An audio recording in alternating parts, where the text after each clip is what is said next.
एक समय की बात है। मोहनपुर नामक गांव में सदानंद नाम का एक गरीब ब्राह्मण रहता था। वो स्वभाव से बहुत धर्म, कर्म और पूजा पाठ करने वाला था। ब्राह्मण नियम से रोजाना सुबह पीपल के पेड़ पर जल चढ़ाता था। उसी पेड़ पर माँ लक्ष्मी का वास था। एक दिन ब्राह्मण की पूजा से प्रसन्न होकर माँ लक्ष्मी ने एक लड़की का रूप धारण किया और पीपल में से निकलकर उस ब्राह्मण के पास आई। तुम कौन हो बेटी?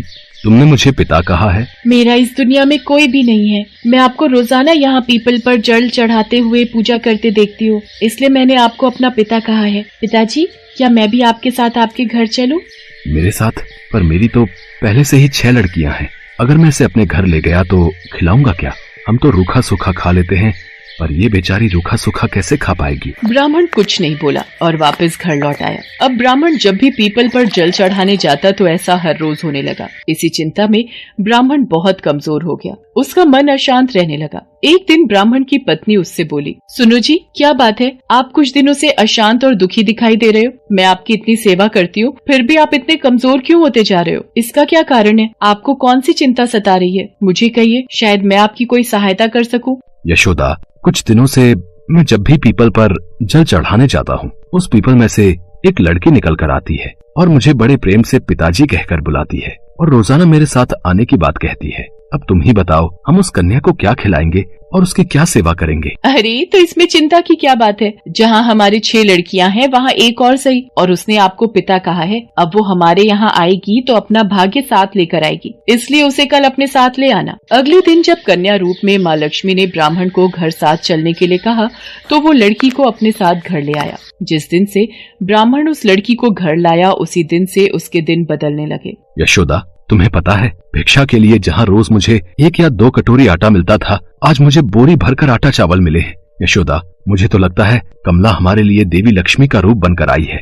वैसे हमारी सब बिटिया बाहर खेल रही हैं, पर कमला बिटिया कहाँ है? रसोई में जबरदस्ती खुद खाना बनाने चली गई है। मैंने तो उसे कहा कि तू अभी बहुत छोटी है, तेरा हाथ जल जाएगा, पर वो नहीं मानी। हम सबके लिए भोजन बना रही है।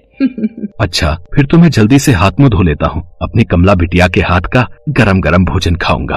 कन्या ने गूंथने के लिए आटा निकाला तो आटे की परात अपने आप भर गई। वो कन्या जिस किसी चीज को हाथ लगाती वो दुगनी हो जाती। कन्या रूपी देवी लक्ष्मी ने कई प्रकार के भोजन बना दिए। सभी ने उस दिन भरपेट भोजन किया। कमला, तुमने तो बहुत ही स्वादिष्ट भोजन बनाया है। पिताजी, फिर तो आप थोड़ी सी दाल और ले लो। सब भोजन कर चुके थे। थोड़ी देर बाद ब्राह्मणी का भाई मिलने गया। यशोदा बहन, कहाँ हो? अरे ज्ञान भैया, आप अचानक? हाँ, वो गांव में थोड़ा जरूरी काम था, सोचा तुमसे मिलता चलूं। तुम बैठो, मैं तुम्हारे लिए पानी लाती हूँ। यशोदा बहन, बहुत जोरों की भूख लगी है, कुछ खाने को हो तो वो भी लेती आना। सब तो भोजन कर चुके हैं, अब मैं ज्ञान भैया को क्या खिलाऊंगी? माँ, क्या हुआ? आप क्यों परेशान हो? बेटी, तेरे मामा आए हैं, रसोई में कुछ भी खाने को नहीं है। अब भैया को क्या दूं? उन्होंने खुद से भोजन की इच्छा जताई है। माँ, आप चिंता मत करो, मैं कुछ करती हूँ।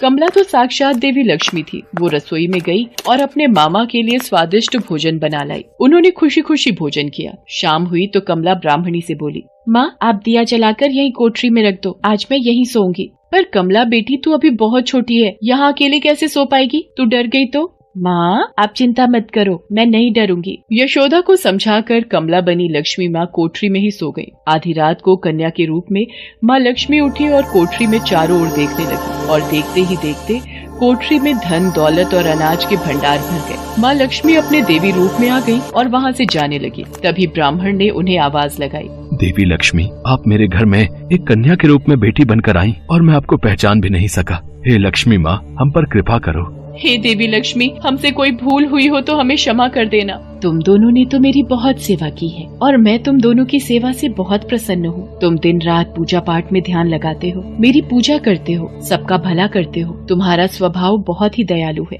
ये देखकर मुझे अपार प्रसन्नता हुई है। मेरा आशीर्वाद सदैव तुम्हारे साथ रहेगा और तुम्हारे जीवन में धन, दौलत, वैभव और शांति में वृद्धि होगी। इतना कहकर देवी लक्ष्मी अंतर्ध्यान हो गई और उस दिन से ब्राह्मण के घर में सभी प्रकार के सुखों का वास हो गया।